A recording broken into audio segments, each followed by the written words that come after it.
Hey, everybody, how's it going? Hope you're all good. Hope you are well. Welcome back to another live episode of the Chronicles of a Gooner, the Arsenal podcast, part of the 90 Min football family with me, your host, Harry Symeou. And on this episode, we are going to discuss Thomas Frank's comments regarding Ivan Toney. It looks like he is staying put this month. We'll get into exactly what the Brentford boss had to say a little bit later on. We're also going to talk a bit about Pedro Neto, a player that consistently gets linked with a move to Arsenal. Is that something that could happen in January? We'll share with you the latest on that. And we'll also discuss the criticism Arsenal have faced after it emerged that they complained to the PGMOL about the treatment of one Bukayo Saka. So lots and lots to get into, and we'll take your questions and thoughts from the live chat as always. Don't go anywhere. You're listening to the Chronicles of a Gooner podcast. Hello, hello, hello. Hope you're all good. Hope you are all well. Do you know what? It is absolutely pelting it down outside. You might be wondering why I've started the stream a few minutes late. If you're watching this back later, you won't care. If you're listening to this on audio, you probably won't care. But for the benefit of those of you that were waiting very, very patiently in the chat, Mrs. Symeou done a classic Mrs. Symeou on me today. All day, she's been telling me that she was going to rustle up one of my favorite foods. And I've been really excited about it. You know, when you've got a hard day's work, a long day ahead of you, lots to get through, lots to work through. You feel like you haven't taken your head out of your laptop in terms of, you know, just being buried in it all day. And you're desperately wanting something to look forward to. She says to me, I'm going to cook you a meal that I know you really, really enjoy. And I thought, great, happy days. I set up this stream.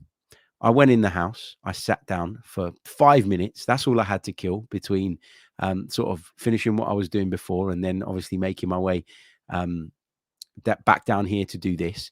So I thought, you know what? Let me get myself away from the laptop, away from the desk.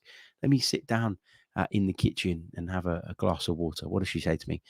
Harry, we've run out of olive oil, which means I can't cook what you want me to cook. So you need to go to the shop and get me olive oil, which is why we are late. So apologies. Any complaints, please do put them in writing and direct them to Mrs. Symeou. Let me say a few hellos. Afsar's with us. We've got Toan, who is with us as well. 3 a.m. in Australia. Bloody hell. That is dedication. Thank you for being with us. Irfan says, like, please do. We've got Junior Gunner in the chat as well. And Stan the Man is with us. Hope you're well, mate. Good to see you. Damien Kelly on the Ivan Toney thing says he's not even worth 65 million. So if they want 100 million, we should walk away. Ron Stone says, good afternoon, all. Yeah, Paul Nell is with us as well. He says, where is the mailing address for these strongly worded letters? DM me and I'll send it over because there's a few that might not be sending letters to my house if I was to put my address out on here.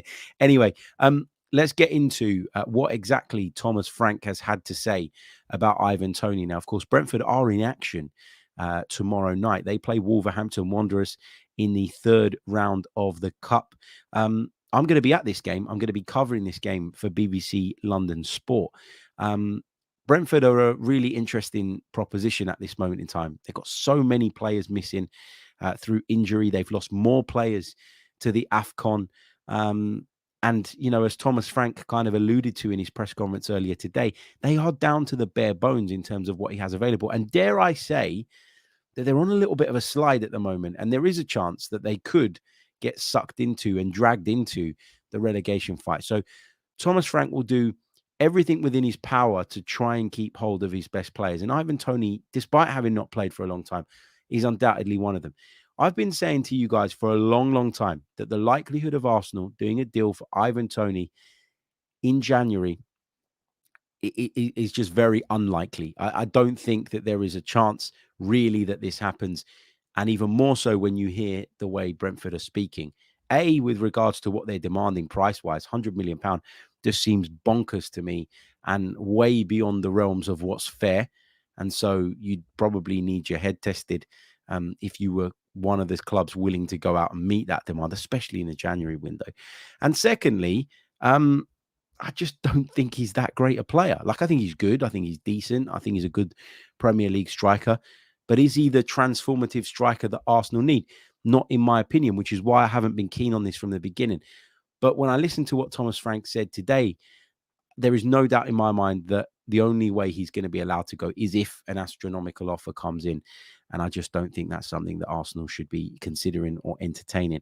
So on Ivan Toney, Thomas Frank had this to say. He said, yes, he is staying. I can't see why we would sell him, and I would love to have him for a longer period of time. It needs to be an unbelievable price, so he will stay here. He also spoke about the lack of alternative options that they have at this moment in time, and almost suggested that it would be stupid, crazy of Brentford, given their precarious position in the Premier League right now, to go, oh, well, actually, we will compromise on our price. And do you know what? Actually, we will let him go. It's got to be something that makes them look at it and go, this is just too good to turn down. And in their eyes, clearly, not in my eyes, but in theirs, clearly, a 50, 60, 70 million pound offer isn't enough to do that. And if you think about, the difference that Ivan Toney could make in terms of them staying in the division, that would be worth a hell of a lot of money. So you can understand why they would feel like, if he significantly increases their chances of staying up, then that is something that they need to consider. And he's a player that they certainly need to keep hold of. So no surprises for me. I don't think that Ivan Toney is a player that we should be moving for, and I don't think he's a player that Brentford are going to make it easy for us to move for, or anybody else for that matter. There's some talk that Chelsea are sort of circling as well. Chelsea have got a bit of a habit, haven't they, of overpaying for players that more often than not have turned out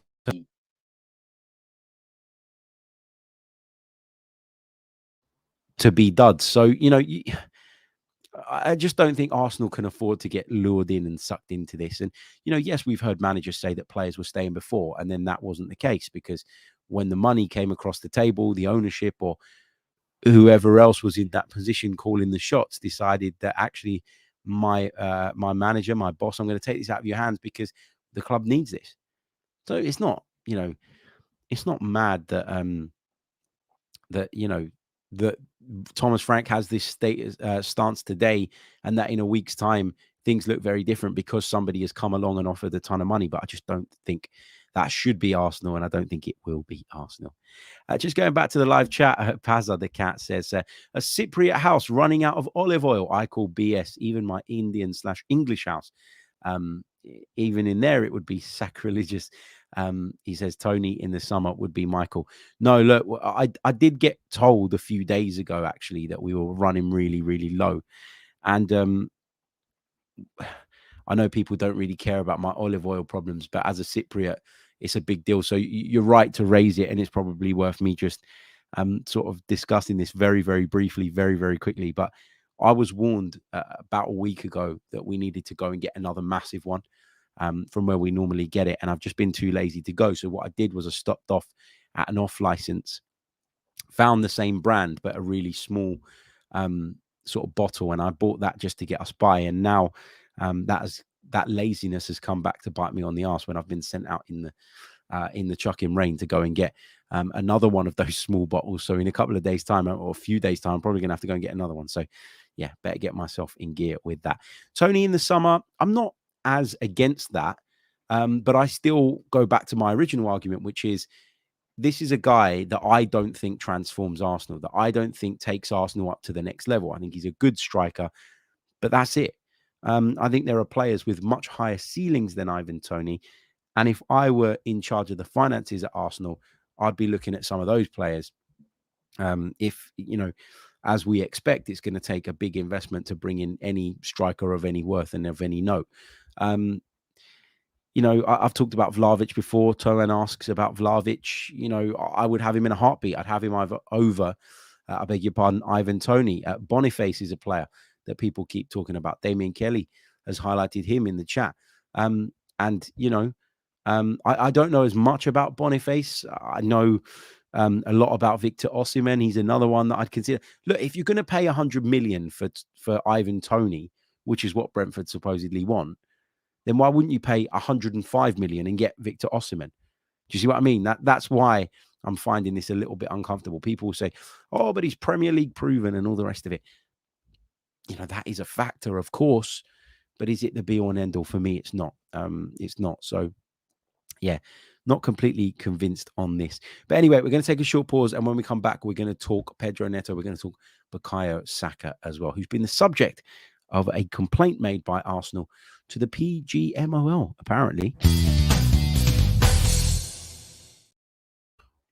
Welcome back along to the podcast. According to Fabrizio Romano, Arsenal are still interested in Pedro Neto, but that is a deal that is more likely to be done in the summer. It feels like we're hearing this a lot right now because, as has been consistently reported, Arsenal financially have to be quite creative, I think, in this window with regards to how they do business, how they do things. We all know that Arsenal have been buying over the last few years and not selling very well. And so at some point, this was always going to catch up to us. Yes, there's increased revenue because of the Champions League and because of our participation in that competition. And if we can consistently be in the Champions League and the revenue consistently is looking much, much more healthy, then we'll be in a position further down the line where this is less of an issue. But you've got to remember that we're operating on revenues in terms of having to show what we're showing that don't include Champions League football. And that, of course, has an impact. Pedro Neto is a player I like. We've talked about him before. I don't want to go over old ground again. And if this does progress at any point, then maybe we'll do a deeper analysis of him. And, I can sort of try and figure out whether my opinion on his suitability has changed from the last time we were being heavily linked with him. What I will say, though, is this. He is another player whose fitness record concerns me. And considering I've been sitting here over the last few days bemoaning the fact that we're without certain individuals and the negative impact that that's had on our team, wouldn't I be a hypocrite if I ignored that when talking about Pedro Neto?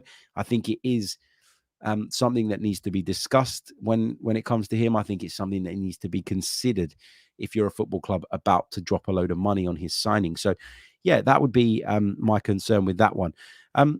Is it going to happen in January? Again, much like Ivan Toney, I think it's highly, highly, highly unlikely. So I wouldn't get carried away by that talk either. We're going to take one more short pause. When we come back, we're going to talk Bukayo Saka because not this story, but the reaction to this story has got under my skin a little bit. So I do want to have a bit of a rant about the way people are criticizing Arsenal for their decision to raise the issue of a lack of protection when it comes to Bukayo Saka to the PGMOL. Don't go anywhere. We'll be back in just a moment. Okay, so a report emerged which claimed that Arsenal, during recent conversations with the PGMOL, had highlighted their concern over what they believe to be a lack of protection for Bukayo Saka. Now, anyone who watches Bukayo Saka playing for Arsenal knows that he gets kicked. He gets kicked from the very off. One player will do it, get away with not picking up a yellow card first time around. They'll give it oh, come on, ref, it's the first challenge. And then they'll rotate and someone else will do it. And then someone else will do it and someone else will do it. And often Bukayo Saka needs to get 4 or 5 really heavy kicks in a game before any action is taken against the opposition. Now, let me be clear. Bukayo Saka is not the only player in world football that has to deal with this. There are a lot of talented footballers, particularly wingers, that get this kind of treatment. So I'm not sitting here saying that Arsenal deserve anything special or that Arsenal deserve more protection than any other team. This is a problem across the board, right? Let's get that out of the way first. Arsenal had this conversation with the PGMOL in private. What part of that don't people understand? This conversation took place in private. Arsenal didn't put out a club statement claiming that Bukayo Saka gets kick lumps out of and that something needs to be done about it. This was a private conversation between Arsenal and the PGMOL. I'm certain that this type of conversation goes on all the time between football clubs and the PGMOL. So what actually is the issue here? I mean, are those who spend the entire month of January desperate for inside transfer information upset that something was leaked? How hypocritical would that be? It's wild. Arsenal are well within their rights to have this conversation, to take steps and action that they believe will help protect their player. And if people don't like it, well, tough. Because there's nothing wrong with Arsenal having that conversation in private. Some would argue, well, maybe it was Arsenal that leaked that they brought that up. to the PGMOL to maybe try and create some kind of subconscious bias that maybe referees will kind of fall into the trap of. You don't know that though, do you? It's not a fact. Nobody knows where it came from. Could be someone in the PGMOL that's leaked that particular line to a reporter or to a journalist. So to be critical of Arsenal here, I think is wild. I think lots of managers across the division, across world football, would say similar things of players that they have in their side. And if Arsenal were in a dialogue and in a conversation with the PGMOL about a number of other issues, then they were well within their rights to bring this up privately. And that's exactly what they've done. Nothing wrong with it. They're not being crybabies. They're not moaning more than anybody else does. They've had a private conversation that somehow has made its way out into the public domain, the contents of which have somehow made their way out into the public domain. If you're criticizing Arsenal for this, have a day off. It's too early in the year to be miserable and bitter. Anyway, let's go over to the live comments and get some of you guys' thoughts on the subjects we've discussed. But also, if you've got any questions, it's not going to be a long episode today. Chuck them in and we'll work our way through some of those as well. Paul Nell says he'd like to have Pedro Netto.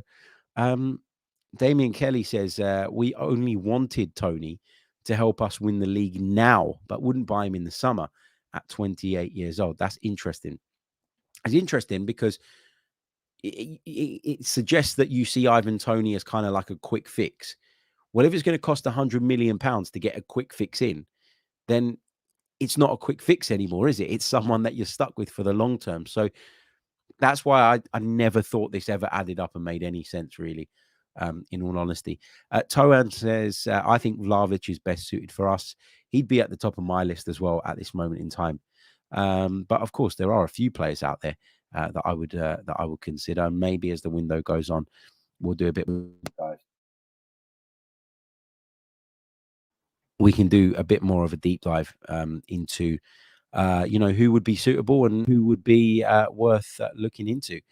Sooty says, given our whole front line is struggling this season, we need someone to come in the team in January to help us score goals. We've scored the lowest number of open play goals in the Premier League, just 20 goals. I haven't looked into whether it's the lowest in the Premier League. I know we're not scoring a lot of goals in comparison to the other top five, to the rest of the top five. And obviously that's a concern. That's a worry. I'll take your word for it. I haven't looked at that statistic myself. But I sort of highlighted it on a recent episode. I do think our goal scoring problems are down to the way we're building up more than anything else. And as a result of that, we're not creating enough clear-cut chances. And therefore, the numbers in terms of our outputs, they've reduced quite significantly. So,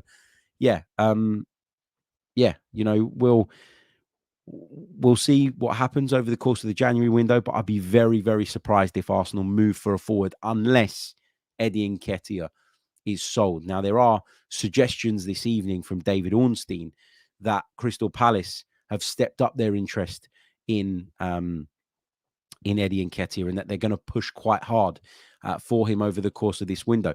If they do and they come up with the right amount of cash, I don't see why Arsenal wouldn't let him go. But that would be, of course, based on them bringing someone in the other way. And who that would be, I think, remains to be seen. So, yeah, it's one of those windows where you kind of need all the dominoes to fall into place for Arsenal to be able to go out there and do a significant bit of business. And judging by sort of previous windows, looking at some of the players that we want to move on, and the fact that we're not going to want to have our pants pulled down for them, i.e., your Nketiahs, your Nelsons, you're happy to sell them. I'm happy to sell them if we get the right amount of money in, but you might not always get that right amount of money in January. So do you sacrifice the right price in order to get the money in the door a few months earlier?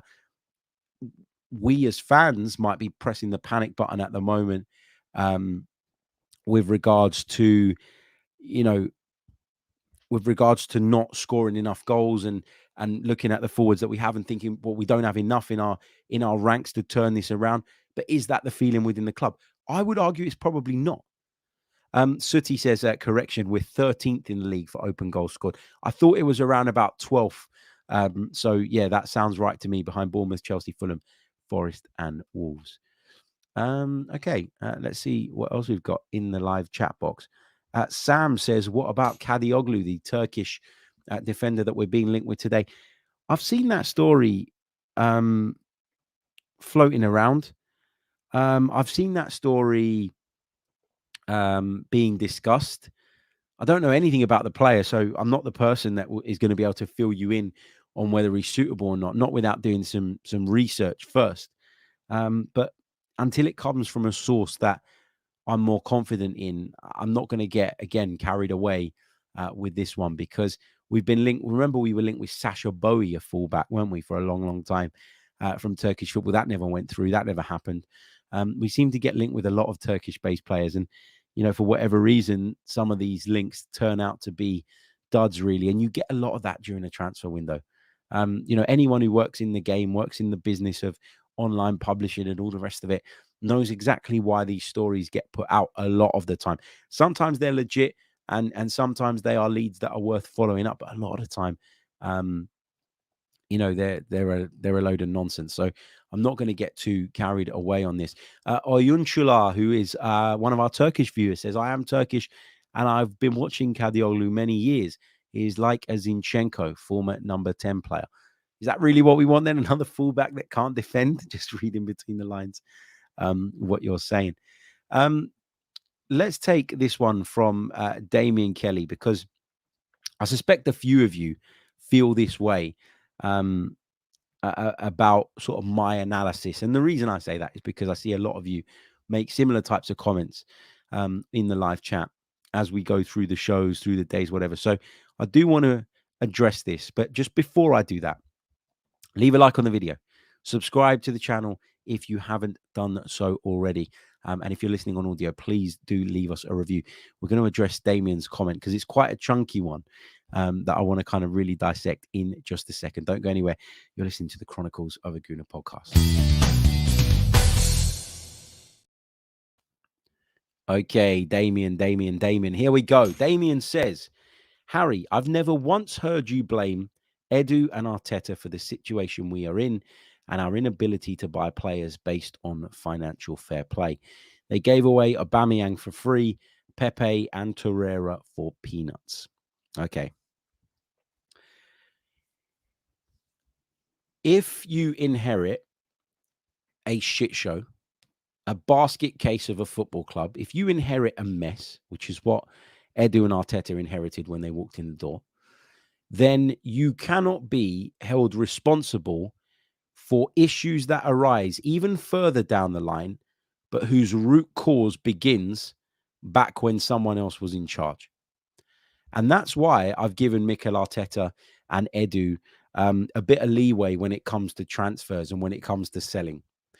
Now, in 3 or 4 years down the line, when we come to the point, maybe even sooner, if we come to the point where we are selling the likes of Fabio Vieira, and we're selling the likes of Jakub Kivior, and we're selling the likes of even people like Sambi Lokonga, then if I look at those deals and I think that we are being shortchanged and that we've made mistakes and that we're selling badly, I will look at the people that bought those players in and I will say that on the balance of things, you got this wrong. You signed this player for X amount of money. Let's take Fabio Vieira as an example. Not saying he's going anywhere. I'm just using him as an example, right? Fabio Vieira cost this football club £35 million, or thereabouts. If in a year's time we sell him for £10 million, I'm going to look at that and say, you've had a bit of a shocker here, lads, because you pushed the boat out to get him in, relative unknown. You spent big money based on what his reputation was at that period of time. You brought him in the door. You've had him hanging around the place for a couple of years. His stock has been declining that whole time because he's not really been playing. And now you are selling him for a low amount of money and at a massive loss. Then I will look at Edu and I will look at Arteta and I will say, guys, you got this wrong. You need to be held accountable for this. I think with every sporting director and with every manager, when it comes to transfers, you have to afford them some wiggle room because every manager has made bad signings. Every sporting director has made bad signings. Even Sir Alex Ferguson, the great Sir Alex Ferguson, who I always hear referenced when people sort of start being critical of Arsenal and all the rest of it. He brought some absolute dross to Old Trafford over the years. He brought lots of great players, but he brought a lot of dross as well. So did Arsene Wenger. You know, you go back to the Sir Alex Ferguson days. You remember that goalkeeper who signed Massimo Taibi? You remember Eric Jemba? Anderson was rubbish. He brought in a load of players for whom it didn't work out and that was simply not good enough to play for Man United. Bebe is another one that somebody has referenced in the chat. The point I'm trying to make is that even the very best managers and even the very best sporting directors will get transfers wrong. That's how football works. Every transfer, this is my catchphrase, as you guys will know that have been listening for a while. My catchphrase during every transfer window is every signing is a risk. The question is, how much of a risk do you want to take?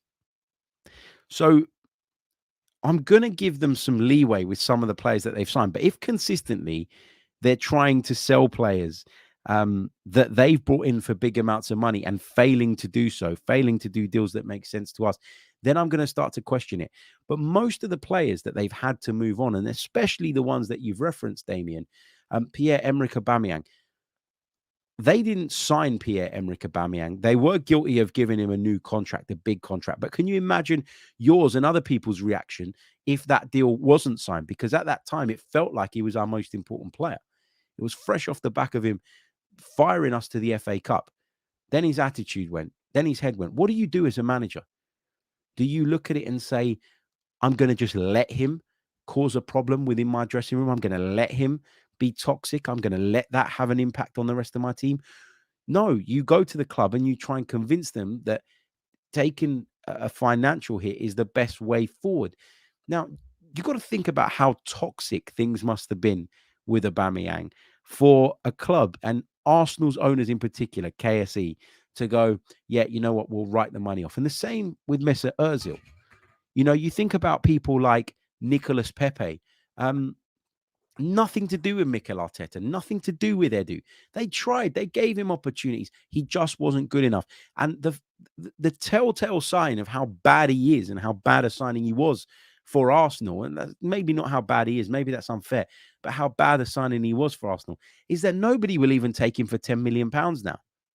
You're going to blame Edu for that or Arteta for that?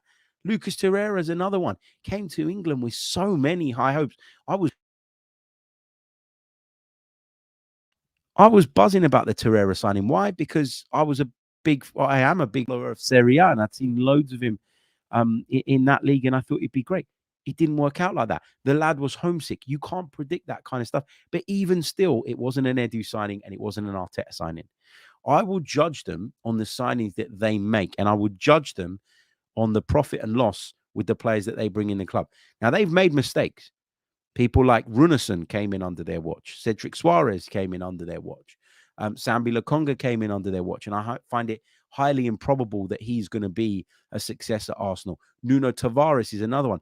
But if you're taking gambles here and there on £7-8 million players, you can get away with that for quite a while, actually, before you end up in a situation where you are in a mess. Arsenal were in a mess, and Arsenal have had to spend to get themselves out of that mess. But if you didn't realize at that point that somewhere down the line there were going to be implications of that there were going to be consequences for the fact that we were spending, but couldn't bring in decent money for a lot of our players, then that's on you, because you failed to see what was obviously going to happen.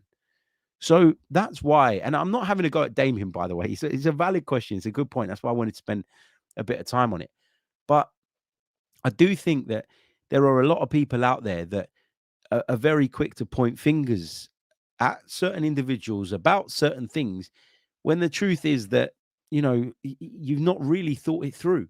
To say that it's because of Edu and Art, for example, if you say that it's because they've overspent that we're in this place, well, where would we be if they didn't overspend?